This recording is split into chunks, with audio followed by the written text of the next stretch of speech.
Hi, everyone. I hope you're having a fabulous week. I'm Andrea Moore. I'm a certified gentle sleep coach, owner of Blissful Nights, mom of 3 kids, and I am on a mission to change the advice that parents are being given. Let's stop telling them to just let their babies cry. No more cry it out. So I wanted to pop on today to go over some time change tips. We in North America have the time change coming up this weekend. So technically it's Sunday, March 12th at 2 in the morning. So we'll notice that Sunday morning when we get up.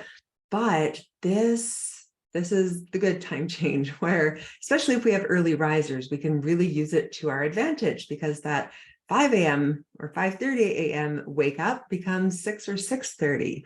So I want to chat about how to hold on to that later wake up if it serves us, and just how to adjust. We've got a few days before we actually make that shift. Some families do, or some little ones are very sensitive to any changes in timing. So even half an hour or an hour can take a week or two to adjust. And for our circadian rhythm, it can take any of us a full week or two to completely adjust to a change in timing, because different chemicals that our body needs to process or create for us, that takes time to adjust. So we need melatonin at peak levels by bedtime. We generally have peak cortisol levels when we're supposed to wake up all rested and refreshed in the morning. So when we change our bedtime, it can take a week or two for our body to catch up and to start producing these things at the appropriate new bedtime. So yeah, with what are we on? We're on Thursday. So we've got a few nights before the time change. Some would do well if you know you have a sensitive little one. Start making the shift now. Start putting them to bed half an hour later. But when we start shifting days, we probably want to start, I wouldn't even recommend starting tonight, start tomorrow morning. Shift all of the naps later by 20 to 30 minutes, and then bedtime later at the end of the day. So the first wake window might be a bit longer, but we give opportunity for your little one to catch up on or get some excess cortisol out of the system through other naps in the day, nap a bit longer, and then we can push bedtime a little bit later too. If we have those longer wake windows just at the end of the day, they're more likely to have a negative impact on nights. So that's why we don't just start with pushing bedtime later when we've had naps all consistent. And if you do that tomorrow, that gives a couple of nights to start to adjust to a half an hour time change, and then just jump into the full time change on Sunday when you wake up.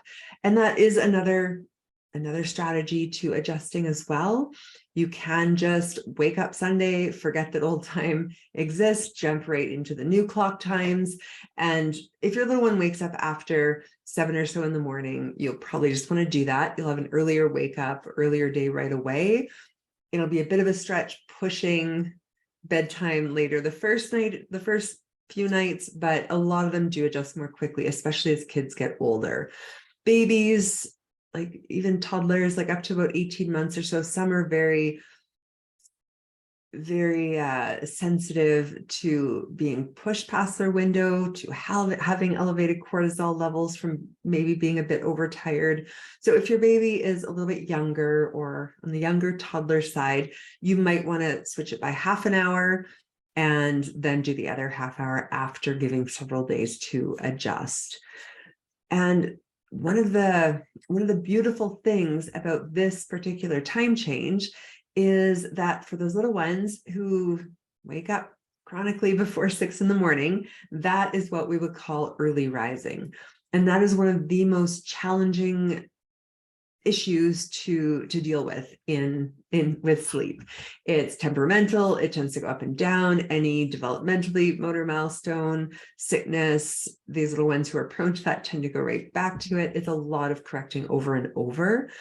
And it's important to understand kind of how sleep works and how we set our internal alarm clock. So for wake up time in the morning, there are 2 main things that signal to our bodies. This is wake up time, great time to start our day. And that's when we're exposed to light.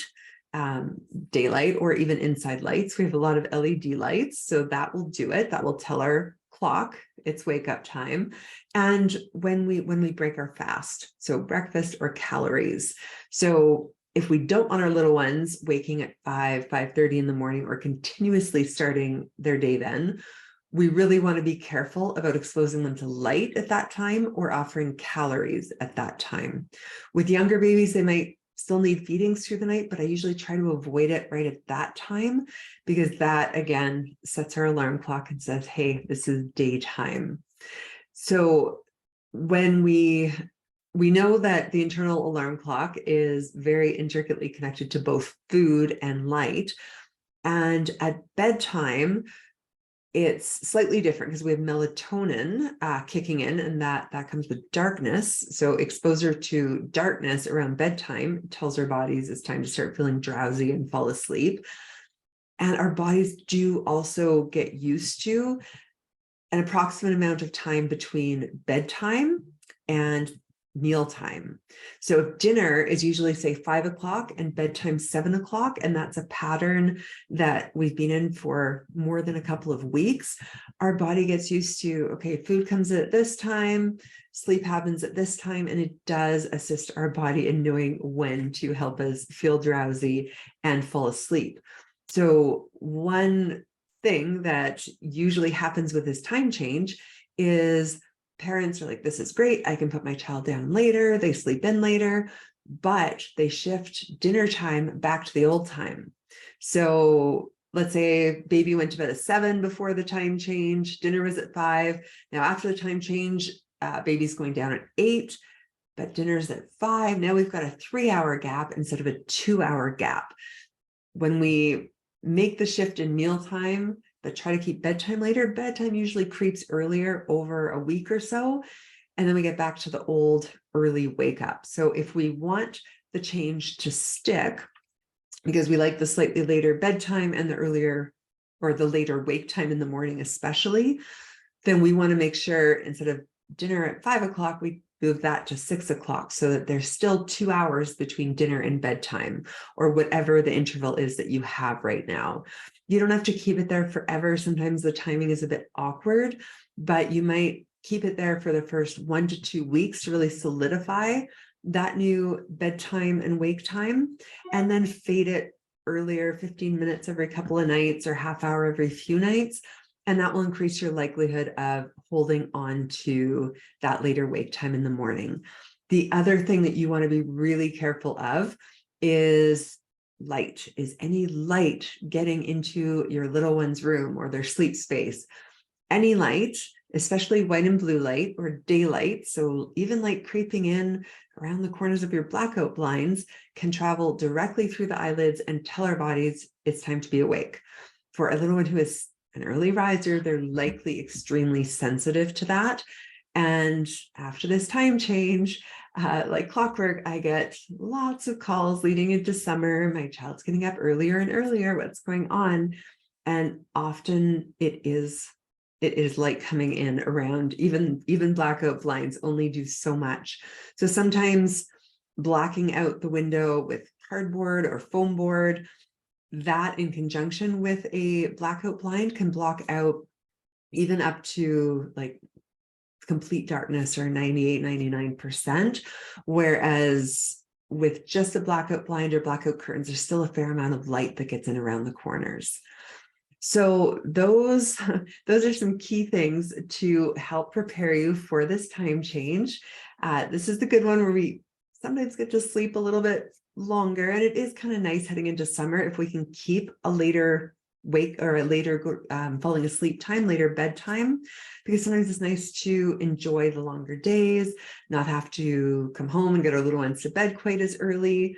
I know my kids are 6, 8, and 10 now, and they still go to bed between 6:30 and 7 because they're in the high end for sleep. So to get enough sleep for school, I have to wake them up by 6:30, 7 in the morning, and they have to go to bed by that time to get the amount of sleep that their bodies still need. So it's great with this time change. I can usually keep the adjustment by about half an hour so that they can start to go to bed a little bit later. So I hope this helped. If you do need any more help with sleep, I have lots of different options of support. I have a group coaching program. You are guided by videos. And there's a smaller Facebook group to ask questions, as well as weekly Zoom calls. And I do one-on-one coaching as well. If you're in a place where you don't even want to have to think about what to do, I can help you out with that. So reach out, Andrea at blissfulnights.ca. My name's Andrea Moore, owner of Blissful Nights, and I hope you have a fabulous weekend.